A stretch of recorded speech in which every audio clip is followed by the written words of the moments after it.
친구와 홍대 연트라파크에서 놀고 있는데 카메라 한 대와 남성분 한 명이 접근해서 외모가 괜찮은데 인터뷰 가능하냐라고 물어보시는 거예요.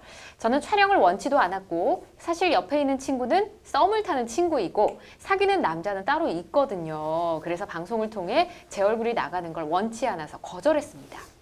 그런데 집요하게 카메라를 들이대면서 한마디면 된다고 다짜고짜 질문을 하는 겁니다. 최대한 손으로 얼굴을 가리고 인터뷰를 안 하겠다는 의사를 계속했는데요. 옆에 있는 친구가 대신 대답한 겁니다. 저는 불안해서 방송사 어디냐, 무슨 방송이냐 물었고 절대 방송 내보내지 말아달라고 거듭 당부했습니다. 일단 알겠다며 사라지셨는데요. 얼마 후 방송에서 인터뷰가 나간 겁니다. 그리고 방심하고 있던 찰나에 제 얼굴도 나갔습니다. 귀신같이 방송을 본 친구들이 캡처를 해서 뿌리기 시작했고 남친도 알게 돼서 엄청 싸웠습니다. 저 이 방송사에 명예훼손으로 소송 걸 수 있나요? 라고 보내주셨네요. 아이고 어떡합니까? 남친분하고도 싸우고 상황이 참 방송 절대 나가면 안 되는 상황이었던 것 같은데 우리가 요즘 방송을 보면 거리에서 이제 사람들 얼굴, 그러니까 인터뷰하는 사람 말고 주변 사람들이 좀 모자이크가 된 경우 종종 볼 수 있습니다. 아마 우리나라는 이렇게 주변 사람들 모자이크 된 게 시작된 지가 얼마 안 된 것 같은데 지금 사연 보내주신 분께서는 지금 자기가 나가고 싶지 않은데 나갔으니까 명예훼손 이거 소송 가능하냐 질문 주셨거든요. 어떻습니까? 예. 최근에는 특히 말씀하신 것처럼 사생활 보호가 더 강화됐기 때문에 방송 등에서는 촬영할 때 허락받지 않은 경우에는 얼굴에 모자이크를 입히는 경우가 많습니다. 실제로 최근 한 예능 프로그램에서 해외 촬영을 강행하던 중에 미국 현지민들한테 촬영 허가를 받지 않고 진행하다가 고소를 당한 예도 있었고요. 그렇죠. 당시 이 지역 주민 11가구가 허가받지 않은 소위 도둑 촬영을 진행하면서 사기, 특수주거 침입, 재물손괴, 도로교통법 위반 등 명목으로 피해를 입었다고 주장한 거였습니다. 이때 방송사 측에서는 다만 이거에 대해서는 사전 허락을 받고 촬영을 진행했다고 주장하면서 법적 대응을 예고하기도 했습니다. 실제로 우리나라 하급신보험 판례 중에는 방송국이 취재원의 음성 변조나 모자이크 처리를 충분하게 하지 않음으로써 신분이 노출된 사안에서 기자와 방송국의 초상권 침해로 인한 손해배상을 인정한 예가 있습니다. 따라서 질문자께서 이 사안에서는 명시적으로 인터뷰를 거절하겠다는 의사를 밝혔음에도 불구하고 질문자의 얼굴을 방영함으로써 신분이 노출된 것이므로 이 건에서는 초상권 침해가 인정되어 손해배상까지 가능할 것으로 보입니다. 그렇군요. 이 부분은 속상하신 부분 명예훼손 소송 걸 수 있을 것 같습니다. 일단 이렇게 답변을 드리고요.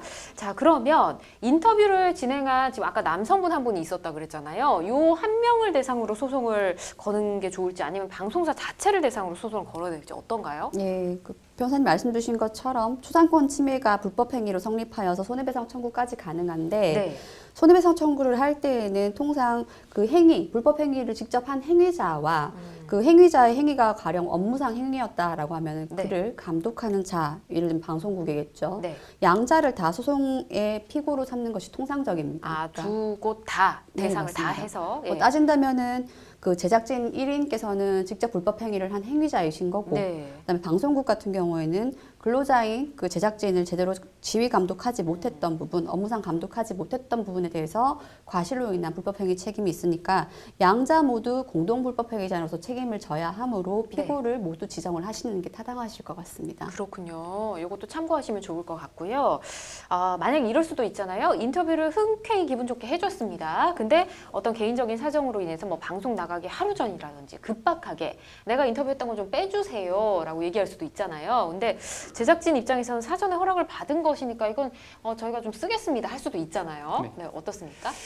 인터뷰를 요청할 당시에 당사자가 이를 동의했다면 자신의 초상권을 사용하도록 동의한 걸로 볼 수 있습니다. 그런데 이와 같은 초상권 사용의 동의는 철회할 수 있으니까 당사자가 나는 전에 했던 동의를 철회하겠다는 의사를 밝혔음에도 불구하고 방송국이 이에 대한 추가적인 동의를 받지 않고 무단으로 방송을 내보냈다면 이 역시도 초상권 침해에 해당할 가능성이 매우 높습니다. 그렇군요. 알겠습니다. 자, 허락하에 인터뷰가 방송에 나갔는데 이럴 수도 있잖아요. 이 인터뷰 찍은 게 우리 좀 쉬운 말로 짤 이렇게 하잖아요. 2차 가공돼서 좀 돌아다니기도 하는데 이에 따른 피해로 인해서 손해배상을 청구하다든지 이런 건 어떻게 생각하세요? 네, 당초에 지금 동의하지 않았다. 초상권 사용에 대해서 동의를 철회했다라고 했음에도 나간 자체가 문제인 것 같고요.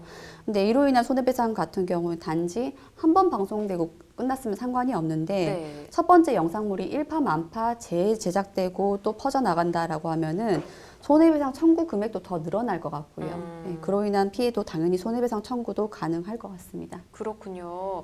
보통 뭐 이렇게 내용이 별로 중요하진 않더라도 뭐 웃긴 표정이 잡혔다든지 해서 그걸 좀 유머스럽게 만들어서 돌아다니는 경우도 있는데 이런 부분은 뭐 손해배상 청구할 수 있다고 하니까 혹여나 이런 일을 당하셨다면 이 내용도 알아두셔야 될 것 같습니다.